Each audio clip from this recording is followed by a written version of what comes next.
into the pool. If that makes sense. That's what I was going to ask you. Do you know, like, would it be a better way? But I guess you just said it. Yeah, just like Basically, just little by slowly. little, give Okay. them more and more responsibility.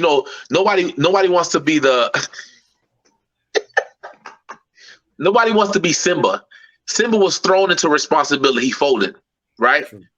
You want to be like little by little steps of responsibility. Okay, well, now that you're this age, hey, you got to make sure all the trash out today. Okay, now that you're this age, okay, I want you to start making sure the door is locked at night. Now that you're this age, okay, I want you to check the gas in every car. So as they get older, give them more and more responsibility. That way they don't feel pressured for the time. Like he's 5 years old, he might you don't know, he might feel pressure now to be this man that, oh, my pops is this guy because my pops is this guy. I gotta be like my pops. No, you don't. You a baby.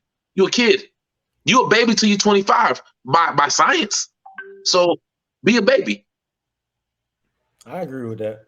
I do like give him gradual. Like right now, we got him. You know what I'm saying? Like after he eat, he got to sweep up and do all that. So I do that too. It's the other part that where I didn't even know I was putting that pressure on his back. Like I'm leaving the house, bro. Like you got to take care of this. You know what I'm saying? Like I think that part is too much because I do gradually let because before we didn't let him sweep up, and I'm like, okay, now he got to take care of like after they eat, bro. They got to clean the table and do all that stuff. You know what I'm saying? So it's a gradual progression of the responsibilities still, but that pressure is what I'm talking about. Like I don't want to even put that kind of pressure on because I didn't like that pressure on my back. You know what I'm saying? Right. So I don't want that pressure on him. And I I think didn't that's even one of the know I big. was giving that pressure to him by saying what I was saying. I think that's one of the biggest things that we as a whereas like once again, this is me hypothetically. I don't have a child, but I do have nieces and nephews, and we put our trauma onto our children. Like we like one of the things when I moved back to South Florida and I moved into my mom's house, it was my nephew, my nieces were there. So I'm seeing them throw away food, and I'm like, every time I see them throw away food, I would snap.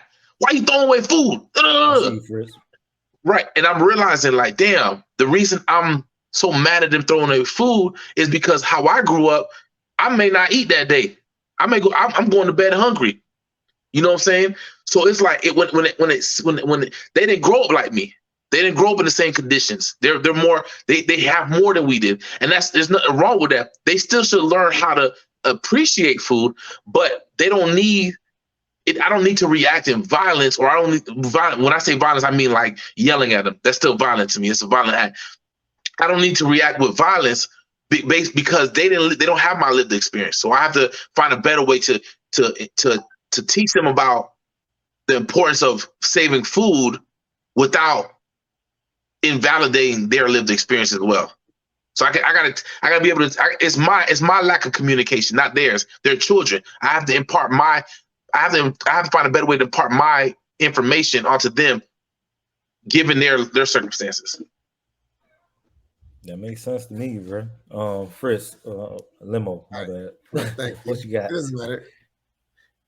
So I agree with everything I've been saying. Like everything you're saying is 100%.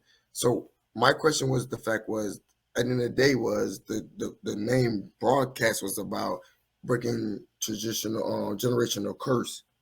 Mm.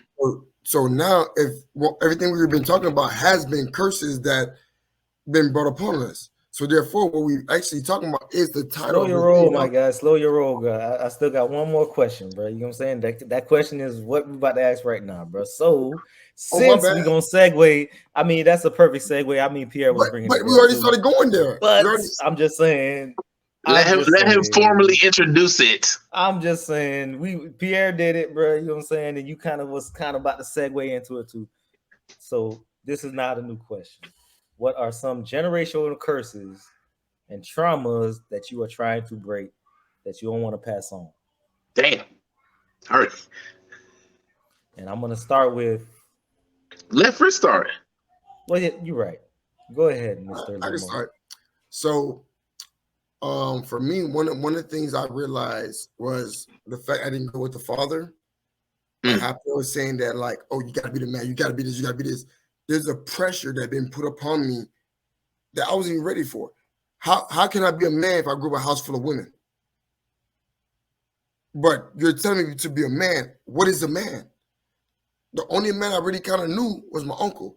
He was only there just to whoop my ass. Mm. That's literally most of the time. So uncle, I knew I did something wrong. Granted, until my uncle moved like close to us, only saw my uncle just whoop my ass. So only saw the real man I saw in my life was the Punisher. He was a crucifix type shit, like whatever. What people would call with the thing that comes to your sleep that come kill you, whatever, with the thing.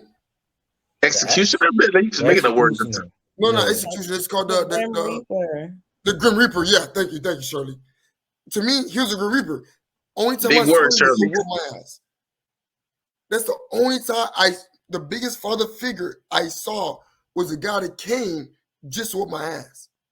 So what type of bond, love, respect, honor, what type of manhood can I truly build when I grew up in a house full of women?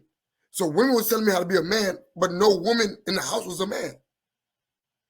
So to me, that's one curse I want to get rid of. Another curse I want to get rid of is the fact I was a man, I was in the house, and I hurt, and I might cry. They say you're a baby. If you Haitian, mean put man upon you. It doesn't sound as if it's the same way, but that's pretty much what it means. Like, hey, become a man. So you telling me I don't have feelings? Like I cannot hurt. It's like you whoop my ass, I'm crying, and you telling me be a man. But once again, everybody in the house is a woman. So to me, it's a lot. So me, that's my two biggest things was I want to get rid of the fact that the dad is not in the home.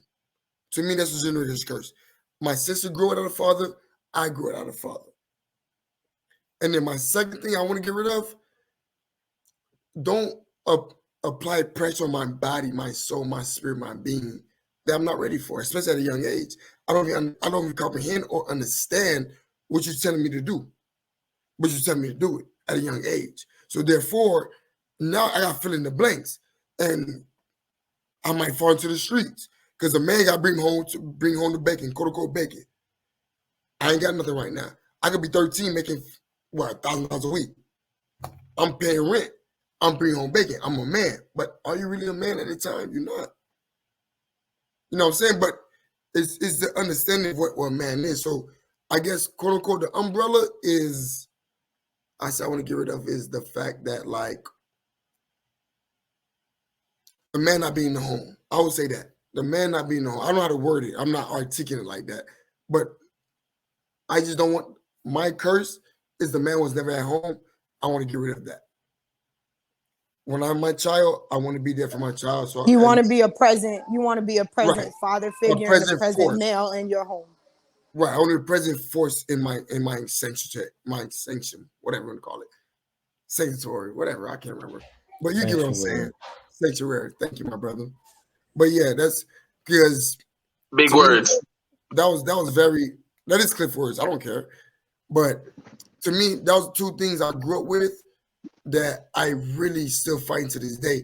Because even to this day, thank God I started doing counseling. And I admit, thanks to Pierre, as a man, I didn't know what the fuck a man was. I just did what my mom told me to do to be a man. So I did it. But how did I know what a man was? I didn't know what a man was. And then sometimes I fight battles within myself, not feeling adequate enough. But it's not, I'm still capable, but in my head, I don't feel like I'm man enough. You didn't have an example. Right. I never had an example of what a man is. And the only example that you had to you was the only example that you had was a bad example. Exactly. It was a bad example. Exactly. And you want me to make that my noose, my totem pole. Nah, it's like before it was. I agree with that. So to me, that's what I want to change. I want to be a father figure. I want to be there. So when I say, son, do this, hey, be a man. It's not be a man just like when I say be a man, I want to say like it's okay to cry. It's okay to do this. It's okay to do that. It's okay to do this. You have to do this. You have to learn. You have to do that. Versus women telling my son be a man, and it's all women. So that's my two things. It's almost in the same, I guess, plateau. I don't know what I want to say, but yeah.